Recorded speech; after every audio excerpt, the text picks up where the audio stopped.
मेरा खून और मेरा पसीना और बिजली जलाएगी शेख हसीना, ये नहीं चलेगा। पर के आटा पर के गियर शंख बजावे दूबे जी, नहीं चलेगा। यहाँ से लेकर के मधुपुर तक, मागामा से मधुपुर तक लोगों का एक बड़ा सवाल है, जिस सवाल की चर्चा करना चाहता हूं। सहारा इंडिया आप सबने सुना होगा और यहाँ बैठे हुए 25% लोगों का भी लगा होगा। सहारा इंडिया में पैसा फसला जो कि नहीं, जरा हाथ उठाया जो फसला। देखिए यहाँ हजारों लोग बैठे जिनके पैसे फंसे हैं। 15 बरस से आपके सांसद ने कभी मुंह खोला? जरा बैराज से जरूरत बोला, मुंह खोल रखा नहीं खोला। क्या खोलेगा? कॉर्पोरेट घराने का एजेंट कॉर्पोरेट के विरोध में कैसे बोल सकता है? और मैं आपको इस मंच से घोषणा करता हूं कि मैं अगर सांसद भवन गया आपके आशीर्वाद से, तो मेरा पहला प्रश्न होगा कि सहारा इंडिया का पैसा इन गरीबों के घरों तक वापस जाए, मैं गारंटी देता हुआ। और दूसरा, बड़ी जोर से बोलता है कि हमने ला दिया अडानी। वो लाया तो नहीं, लेकिन लाने के बाद उनसे पूछिए कि गोड्डा को क्या मिला? क्या गोड्डा के लोगों को नौकरी मिला? जरा जोर से बोलो, गोड्डा के लोगों को नौकरी मिला? गोड्डा को मिला क्या? धुआं। गोड्डा को मिला 47 डिग्री का टेम्परेचर कि 47 डिग्री पहुंच लोगे ना गर्मी। ये गर्मी उसी का कारण है। गोड्डा के लोगों को मिला है, बिजली भी नहीं मिला, बांग्लादेश चला गया। बिजली बांग्लादेश चला गया। ठीक कह रहे हैं, पूरी बिजली बांग्लादेश चला गया। और मैं आपको गारंटी देता हूं कि अगर मैं सांसद बना इस क्षेत्र का, तो चाहे अडानी हो, चाहे एयरपोर्ट हो, चाहे एम्स हो, 100% गोड्डा लोकसभा के लोगों को रखना होगा, इस क्षेत्र के लोगों को रखना होगा। नौजवानों को कमिटमेंट है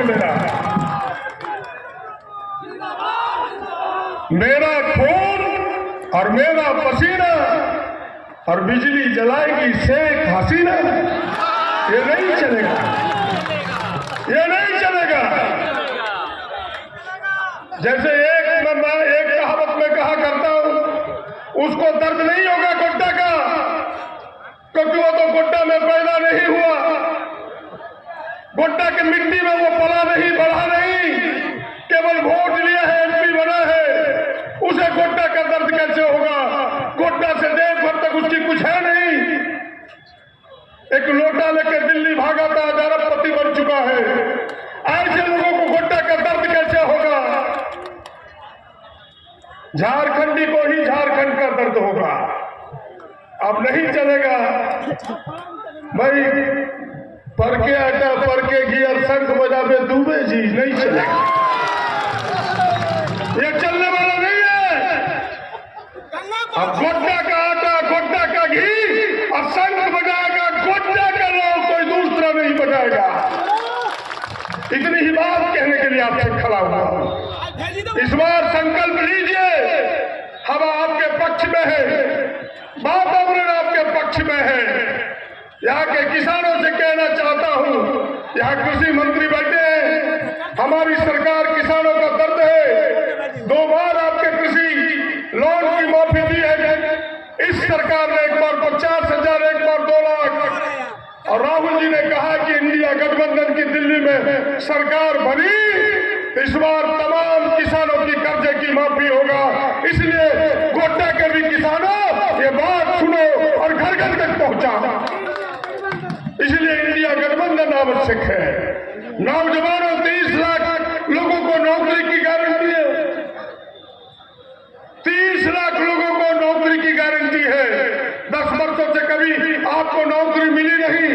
राहुल जी ने कहा कि 6 महीने के अंदर हम 30 लाख लोगों को नौकरी देंगे। और महिलाओं के लिए तो थोड़े सम्मान झारखंड सरकार ने बढ़ाया। 50 वर्ष में 1,000 रुपया देना प्रारंभ किया झारखंड सरकार। जरा तालियां तो आपकी बजनी चाहिए झारखंड सरकार की। देश में कोई राज्य नहीं है सरकार जिसने 50 बरस में पेंशन दिया हो। ये पहली सरकार है हेमंत जी का, चंपई जी का, हमारे हफीजुल भाई का, हमारे बादल बाबू का, हम सबका, दीपिका जी का, प्रदीप यादव का, संजय बाबू का। ये पहली सरकार है जिसने 50 बरस में 1000 दिया।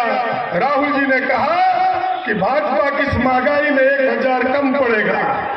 अगर इस बार दिल्ली में सरकार हुई तो देश के तमाम बहनों कान खोल के सुनो, तुम्हारे खाते में साल में इंडिया गठबंधन 1 लाख रुपया देगा। 1 लाख, 8,500 रुपया महीने, 25 लाख की स्वास्थ्य की गारंटी। ये तमाम चीजें इंडिया गठबंधन देने वाली है। इसलिए मैं आपसे हाथ जोड़ करके विनती करने के लिए खड़ा हुआ हूं कि यह संदेश गांव-गांव तक पहुंचाइए, ये आम लोगों तक पहुंचाइए। और मैं फिर से आपको यकीन दिलाता हूं, क्योंकि 2 मंत्री हैं और ये काम में कह रहे कि उनकी भी हेलीकॉप्टर उतरने वाली है। मीर साहब 2 मंत्री और मुख्यमंत्री आने वाले हैं। मैं केवल इतना ही हाथ जोड़ के आपसे विनती करूंगा, इस बार मत चूकिए। यह मौका है कि 15 बरस से जो गोड्डा पर बोझ बना हुआ है, सर से इस बोझ को हटाइए। एक वोट हाथ साफ कर दीजिए। यही प्रार्थना करता हूं, यही निवेदन करता हूं। और हम तो आपके हैं, आपके बीच के हैं, आपके आंगन के हैं, आपके चौखट के हैं। आपके दरवाजे पर खड़ा रहने वाला लाठी लेके पहला चौकीदार आपका प्रदीप है, कोई दूसरा नहीं हो सकता। किसी जाति से हो, हिंदू हो, मुसलमान हो, आदिवासी हो, दलित हो, पिछड़ा हो, चाहे अगड़ा हो, झारखंडी हो, मैं इतना ही प्रार्थना करूंगा कि ये झारखंड की लड़ाई भी है देश की लड़ाई के साथ। आज झारखंड की हक की लड़ाई दिल्ली में कोई नहीं बोलता। एक बेचारा विजय हंसदा कैसे बोले? इस बार 14 में से 14 इंडिया गठबंधन को दीजिए, हम लोग लड़ करके झारखंड का हिस्सा लाएंगे और झारखंड को दिलाएंगे। बहुत लंबी चौड़ी बात न करते हुए पुनः आपसे प्रार्थना होगा कि 30 वर्षों से लगातार आपकी सेवा की है। 3 बार चुनाव हम सब फिसल के हारे हैं। इस बार वो फिसलन ना हो। मेरे हाथ इतने मजबूत आप करें, और वो मजबूत तब होगा जब आप अपने साथ दूसरों के भी सोच को बदलेंगे। इसीलिए तमाम समर्थकों से खास करके आग्रह है, तमाम कार्यकर्ताओं से आग्रह है कि आप विनम्रतापूर्वक उनके दरवाजे पर जाइए। अगर वो भ्रमित है, वो अब तक इन बातों को समझ नहीं पाए हैं, तो उन्हें हाथ जोड़ करके कहिए इस बार गोड्डा की बारी है, इस बार गोड्डा की प्रतिष्ठा की बारी है, गोड्डा की सम्मान की बारी है, गोड्डा की बेटा की बारी है। एक वोट हाथ साफ कर दीजिए। इन्हीं चंद बातों के साथ मैं आप सबको प्रणाम करता हूं, नमस्कार करता हूं, आदाब करता हूं, और आपका आशीर्वाद मिले मैं सर झुका करके हाथ जोड़ के आपको प्रणाम करूंगा। सबकी तालियां बजनी चाहिए, तो हमें लगेगा कि आपका